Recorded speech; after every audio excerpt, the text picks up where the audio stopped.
Hello friends, carry on study with home academy में आप सभी का स्वागत है। आज है 11 जुलाई 2023 और आज इस वीडियो में हम बात कर रहे हैं 10 जुलाई और 11 जुलाई के क्रम पर छत्तीसगढ़ राष्ट्रीय और अंतर्राष्ट्रीय के महत्वपूर्ण करंट अफेयर्स के बारे में। तो अगर आप किसी भी प्रतियोगी परीक्षाओं से जुड़े हुए हैं या पीएससी प्री या व्यापम की तैयारी कर रहे हैं तो छत्तीसगढ़ नेशनल और इंटरनेशनल के करंट न्यूज के लिए इस वीडियो को पूरा देखिएगा। आई होप ये वीडियो आप सभी के लिए हेल्पफुल होंगी। और अगर आपने चैनल को सब्सक्राइब नहीं किया है तो सबसे पहले चैनल को हमारे सब्सक्राइब कर लीजिए, कैरी ऑन स्टडी को, जिसपे आपको सभी करंट अफेयर्स की वीडियो और अन्य जिलों के और अन्य जो इम्पोर्टेंट वीडियोस आपको अवेलेबल होंगे। ठीक है, तो चैनल को सबसे पहले सब्सक्राइब कर लीजिए जिससे हमारे सभी वीडियो आपको अवेलेबल हो पाए। और चलिए स्टार्ट करते हैं बिना देरी किए इस वीडियो को।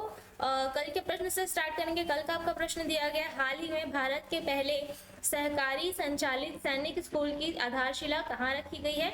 ठीक है, तो इसकी आधारशिला जो है 4 जुलाई को गुजरात में रखी गई है। भारत के पहले सहकारी संचालित सैनिक स्कूल की आधारशिला गुजरात में रखी गई है और इसकी स्थापना जो है मेहसाणा शहर से 11 किलोमीटर दूर बोरियावी गांव में की जाएगी। ठीक है, और इसकी स्थापना जो है याद रखिएगा अग्रणी सहकारी दूध सागर डेयरी द्वारा 75 करोड़ रुपए की लागत से की जाएगी। और ये सैनिक स्कूल जो है ये शुरू किया जा रहा है देश में पीपीपी आधार पर। जो 100 नए सैनिक स्कूल शुरू करने की पीएम मोदी की जो अपील है उस पर ये सैनिक स्कूल शुरू किया जा रहा है उसके माध्यम से। ठीक है, याद रखिएगा।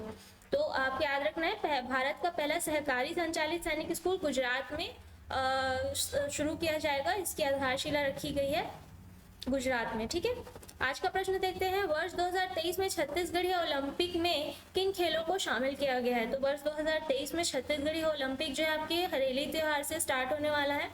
तो इसके लिए जो है इसमें नए खेल शामिल किए गए हैं जो कि है रस्सी कूद और कुश्ती। ठीक है, इन दो खेलों को इस वर्ष के लिए शामिल किया गया है। विस्तार पर बात करते हैं। इस बार हरेली के दिन 17 जुलाई से छत्तीसगढ़ी ओलंपिक का आयोजन प्रदेश के सभी जिलों में 6 चरणों में किया जाएगा। यानी कि 17 जुलाई से छत्तीसगढ़ी ओलंपिक जो है शुरू होगा और इसमें 2 नए खेल शामिल किए गए हैं, रस्सी कूद और कुश्ती। ठीक है, लगभग ढाई महीनों तक चलने वाले इस ओलंपिक में एकल श्रेणी में रस्सी कूद और कुश्ती को भी शामिल किया गया है। ये जो है एकल श्रेणी में होगा। याद रखिएगा इसमें दलीय श्रेणी और एकल श्रेणी में खेल होते हैं। तो ये एकल श्रेणी में जो है शामिल किया गया रस्सी कूद और कुश्ती को। ठीक है, राज्य स्तर पर आयोजन होगा इसका, ये खेल का 25 से 27 सितंबर तक। याद रखिएगा, और 27 सितंबर को इस खेल का छत्तीसगढ़ ओलंपिक का समापन भी होगा। और इसकी बाकी डिटेल्स मैंने अन्य वीडियो में दिए हुए हैं तो आप उसको भी पढ़िएगा, उसमें आपको बाकी डिटेल्स इसके मिलेंगे। ठीक है, चलिए अगला प्रश्न है। हाल ही में बीएसएफ के डीआईजी पद पर छत्तीसगढ़ से किन्हें नियुक्त किया गया है। तो बीएसएफ के डीआईजी पद पर मैथ्यू वर्गीस, इन्हें जो है नियुक्त किया गया है। विस्तार पर बात करते हैं। छत्तीसगढ़ में पले बढ़े केरल के रहने वाले मैथ्यू ने सीमा सुरक्षा बल में बीएसएफ में 1993 में अपनी सेवाएं शुरू की थी। उन्होंने 2013 से 2017 तक छत्तीसगढ़ में नक्सल ऑपरेशन भी ऑपरेट किया था। वे जो है 2011 में केरल में त्रिशूल बीएसएफ इकाई स्थापित करने वाले पहले कमांडेंट थे। मैथ्यू 1998 में कमांडेंट, 2006 में अतिरिक्त कमांडेंट, 2011 में कमांडेंट और अब उप महानिरीक्षक के पद पर जो है नियुक्त किए गए हैं। यानी कि डीआईजी के पद पर बीएसएफ में नियुक्त किए गए हैं। याद रखिएगा मैथ्यू वर्गीस को। अगला प्रश्न है, राज्य में जनसंख्या स्थिरीकरण पखवाड़ा का आयोजन कब से कब तक किया जाएगा। तो जनसंख्या स्थिरीकरण पखवाड़ा जो छत्तीसगढ़ में 11 से 24 जुलाई तक किया जा रहा है। विस्तार पर बात करते हैं। छत्तीसगढ़ में परिवार नियोजन के लिए नया उपाय जनसंख्या स्थिरीकरण पखवाड़ा आयोजित किया जा रहा है, जिसमें शासकीय स्वास्थ्य केंद्रों में नसबंदी उपरांत हितग्राहियों हेतु प्रावधानित प्रोत्साहन राशि निर्धारित किए गए हैं। महिला नसबंदी अंतराल में 2,000 रुपए, प्रसवोत्तर महिला नसबंदी में 3,000 रुपए और पुरुष नसबंदी में 3,000 रुपए जो है प्रावधानित है। ठीक है, अगला प्रश्न है, राज्य के बस्तर जिले में 75 दिवसीय दशहरे का शुभारंभ कब किया जाएगा। तो ये भी जो है हरेली के त्योहार यानी कि 17 जुलाई से बस्तर दशहरे का शुभारंभ किया जा रहा है।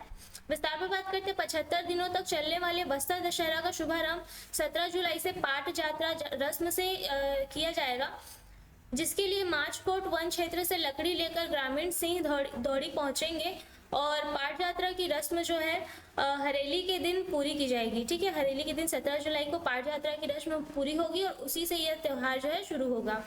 इसमें लकड़ी से 2 मंजिला भवन की ऊंचाई का रथ बनाया जाता है और उसमें जो है माँ दंतेश्वरी का छत्र स्थापित कर उसका जो है उसके द्वारा जो है ये त्योहार जो है, ये दशहरा जो है, बस्तर का दशहरा शुरू किया जाता है। ठीक है, चलिए अगला प्रश्न है, इस वर्ष के प्रतिष्ठित लोकमान्य तिलक राष्ट्रीय पुरस्कार के 41वें प्राप्तकर्ता के रूप में किन्हें चुना गया है? बहुत इंपॉर्टेंट क्वेश्चन है, याद रखिएगा। प्रधानमंत्री नरेंद्र मोदी को लोकमान्य तिलक राष्ट्रीय पुरस्कार के इस वर्ष के 41वें प्राप्तकर्ता के रूप में चुना गया। ठीक है, इन्हें जो है 41वां, इस पुरस्कार का 41वां क्रम जो है प्रदान किया जाएगा।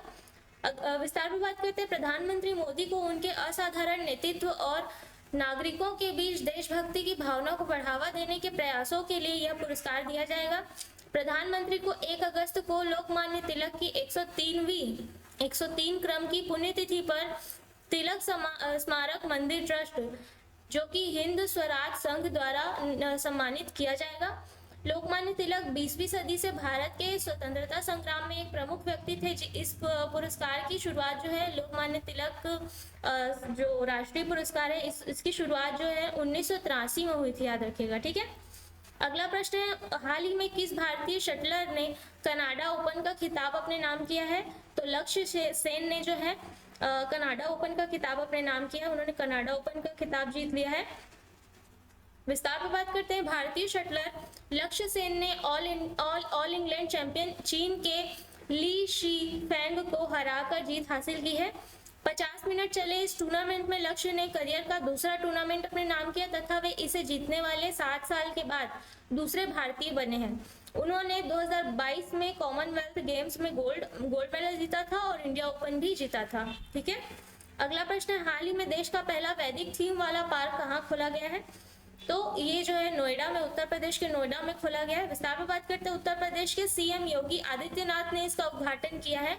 इसे वेन वन पार्क भी कहा जाता है। ठीक है, इसे वेन वन पार्क के नाम से भी जाना जाता है। इस पार्क का निर्माण जनवरी 2023 में शुरू किया गया था और इसमें जो है 50,000 से अधिक पौधे लगाए गए हैं।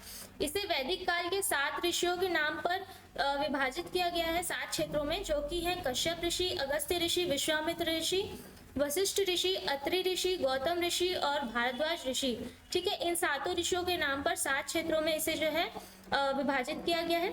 अगला प्रश्न देखते हैं, हाल ही में फोर्ब्स की अमीर महिलाओं की सूची में कितनी भारतीय महिलाएं शामिल हैं? तो फोर्ब्स की अमीर महिलाओं की श्रेणी में जो है सूची में जो है 4 भारतीय महिलाएं शामिल हैं। इनका नाम देखते हैं, विस्तार में बात करते हैं। फोर्ब्स की 100 सबसे अमीर महिलाओं में भारतीय मूल की 4 महिला शामिल हैं, जिनकी सामूहिक रूप से संपत्ति 4.06 अरब डॉलर है। ठीक है, इन चारों की संपत्ति जो है 4.06 अरब डॉलर है। इनमें computer networking firm Arista networks के अध्यक्ष सीईओ जयश्री उल्लाल हैं। आईटी परामर्श व आउटसोर्सिंग फर्म सिंटेल की सह संस्थापक निर्जा सेठी है। कॉन्फ्लुएंट की सह संस्थापक नेहा नारखेड़े हैं और पेप्सिको की पूर्व चेयरमैन और सीईओ इंदिरा नूई है। इसमें याद रखिएगा जो निर्जा सेठी हैं ये 25वें नंबर पर है इस सूची में। ठीक है, अगला प्रश्न है, हाल ही में आरबीआई ने किन्हें अपना नया कार्यकारी नियुक्त किया है? तो आरबीआई ने पी वासुदेवन को अपना नया कार्यकारी नियुक्त किया है, ईडी नियुक्त किया है। विस्तार में बात करते हैं, नए कार्यकारी निदेशक पी वासुदेवन मुद्रा प्रबंधन सहित 3 विभागों की देखरेख करेंगे। उनकी नियुक्ति 3 जुलाई से प्रभावी हो गई है।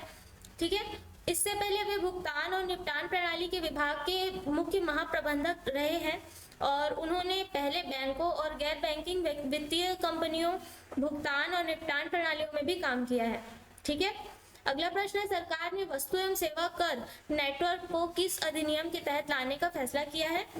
तो विस्तार में बात, इसका आंसर जो है धन शोधन निवारण अधिनियम पीएमएलए अधिनियम के तहत इसको जो है लाने का फैसला किया गया है। विस्तार में बात करते हैं, जीएसटीएन जो है आपका गुड्स एंड सर्विस टैक्स जो है, इसके लिए जो है प्रवर्तन निदेशालय और अन्य जांच एजेंसियों के बीच जानकारी साझा करने की सुविधा प्रदान करेगा। ठीक है, हम किसकी बात कर रहे हैं यहाँ पे? वस्तु एवं सेवा कर network, goods and service tax network के बारे में। ठीक है, तो जीएसटीएन जो है प्रवर्तन निदेशालय और अन्य जांच एजेंसियों के बीच जो है जानकारी साझा करने की सुविधा प्रदान करेगा। जीएसटी जो है गुड्स एंड सर्विस टैक्स जो है धोखाधड़ी और फर्जी पंजीकरण के मामलों में वृद्धि के बाद वस्तु एवं सेवा कर नेटवर्क को पीएमएलए के तहत लाया गया है। सरकार ने पीएमएलए की धारा 66 में बदलाव किया है, याद रखिएगा। और पीएमएलए का मुख्य उद्देश्य क्या है? आतंकी फंडिंग और मादक पदार्थों की तस्करी से निपटना है। ठीक है। अगला प्रश्न है, प्रतिवर्ष विश्व जनसंख्या दिवस कब मनाया जाता है? तो 11 जुलाई को प्रतिवर्ष विश्व जनसंख्या दिवस मनाया जाता है। विस्तार पर बात करते हैं। लोगों में वैश्विक जनसंख्या से संबंधित विभिन्न तरह के मुद्दों जैसे परिवार नियोजन, गरीबी, लैंगिक समानता के प्रति जागरूकता को बढ़ाने के उद्देश्य से इसे मनाया जाता है। इसकी शुरुआत यूनाइटेड नेशन द्वारा 11 जुलाई 1989 में की गई थी, 1989 में की गई थी। इसकी इस वर्ष की थीम है, एक ऐसी दुनिया की कल्पना करें जहां हम में से सभी 8 अरब लोगों का फ्यूचर आशाओं और संभावनाओं से भरपूर हो। ठीक है। चलिए अगला प्रश्न है, दुनिया की सबसे बड़ी सेमीकंडक्टर बनाने वाली कंपनी ने वेदांता कंपनी के साथ अपने संयुक्त उपक्रम लगाने की साझेदारी तोड़ी है। तो किस कंपनी ने तोड़ी? फॉक्सकॉन ने। ठीक है। विस्तार पर बात करते हैं। ताइवानी कंपनी है ये फॉक्सकॉन, जो कि भारत की कंपनी वेदांता के साथ संयुक्त उपक्रम लगाने से पीछे हट गई है। यह उपक्रम 1.60 लाख करोड़ यानी कि 19.5 अरब डॉलर का था, जिसे गुजरात में लगाया जाना था। अब ये इस उपक्रम से पीछे हट गया है ताइवानी कंपनी फॉक्सकॉन। ठीक है। अगला प्रश्न है, हाल ही में रिकर्व वर्ग में यूथ वर्ल्ड चैंपियनशिप जीतने वाले पहले भारतीय कौन बने हैं?